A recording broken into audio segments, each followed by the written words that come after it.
The wind tore through the Wyoming plains like a wounded beast, dragging sheets of snow across the Holloway Ranch.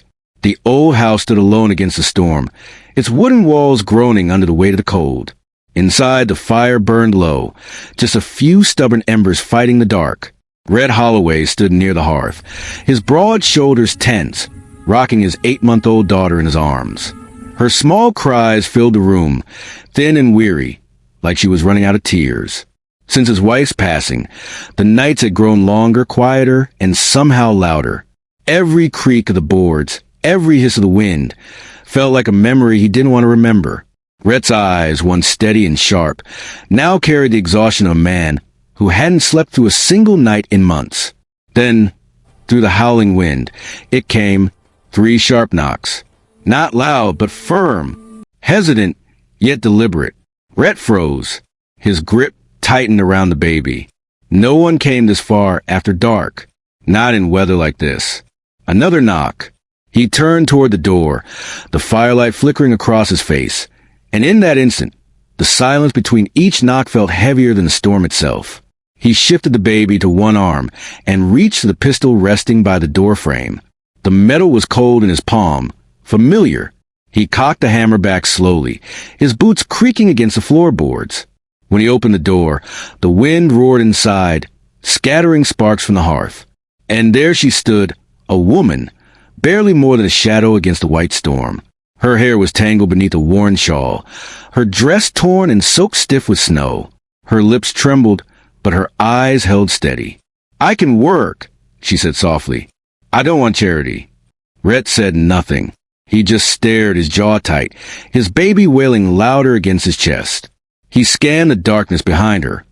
No wagon, no horse, just an empty field of snow. Only her. For a moment, he thought of closing the door, letting the storm take her. This land had hardened him. It didn't forgive weakness. But something in her eyes, something quiet and unyielding, made him pause.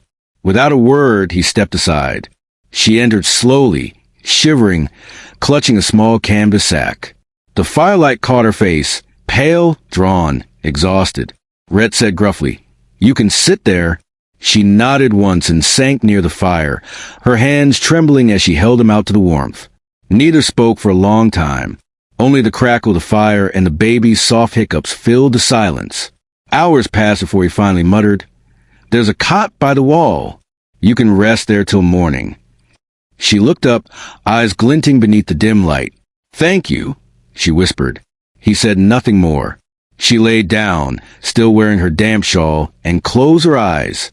Rhett sat by the hearth, watching the baby sleep in her arms, feeling the strange calm that had slipped into the room. For the first time in weeks, his daughter slept soundly, and somehow, that felt like a small miracle. Morning came gray and quiet.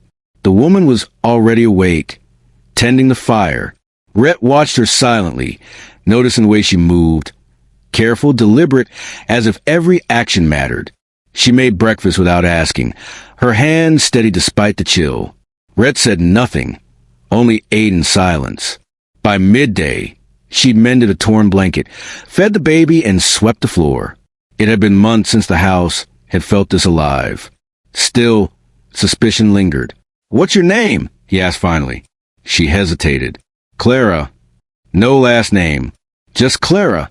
Rhett nodded once. "You can stay a few days, till the weather clears." She gave a small nod and went back to her work. Days passed. The storm never let up, and neither did she. She worked quietly, cleaning, cooking, soothing the baby when Rhett's hands failed him. He watched her, not out of affection, but curiosity.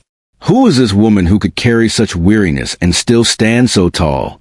One evening, as the snow thickened outside, he saw her staring into the fire, lost in thought. He wanted to ask what haunted her, but stopped himself. He wasn't ready to hear another story of loss. Not yet. Late one afternoon, he found a small folded paper near the cradle. A letter. It wasn't sealed. He shouldn't have read it, but something made him unfold it. Only one line caught his eye. "If they find me again, I'll lose everything." He froze. The letter slipped from his hand. Who was she running from? He looked over at Clara, humming softly to the baby, and tucked the letter away. Whatever her secret was, it could wait. Then came the second storm. Darker, meaner, more relentless than before. The wind rattled the windows like angry fists. The fire struggled against the drafts, and the baby's fever burned high. Clara stayed awake through the night, cooling the child's forehead, whispering lullabies until her own voice broke. Rhett sat beside her, helpless, watching fear twist in his chest. "Don't let her die," he murmured once, his voice cracking. Clara shook her head, eyes fierce. "She won't. Not while I'm here." For 2 days, the world outside disappeared beneath the snow. Inside, they fought against time, against exhaustion, hunger, and grief. And then, just as the fever broke, the storm began to ease. Clara sat slumped by the cradle, eyes red but smiling. The baby slept peacefully, her small chest rising and falling with calm rhythm. Rhett looked at her, really looked, and saw not a stranger, not a fugitive, but the first light of something he thought he'd lost forever. Trust. When morning came, sunlight poured through the frosted window like a promise. Clara stood by the door, her shawl wrapped tight, ready to leave. "You don't owe me anything," she said softly. "You gave me shelter. That's enough."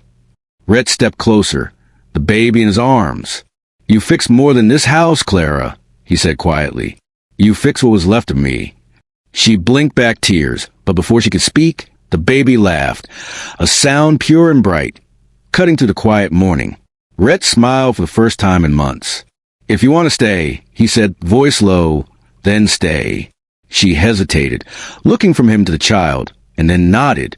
No words, no promises, just an unspoken understanding that sometimes the right people come at the wrong time for all the right reasons. As days turned to weeks, Holloway Ranch changed. The silence that once haunted the halls was replaced by laughter, the smell of fresh bread, the sound of a lullaby drifting through the rooms. The neighbors whispered, as neighbors always do, but Rhett didn't care. He'd learned that love doesn't always announce itself. Sometimes it knocks softly at midnight, when the world is frozen over, asking only for a chance to be let in.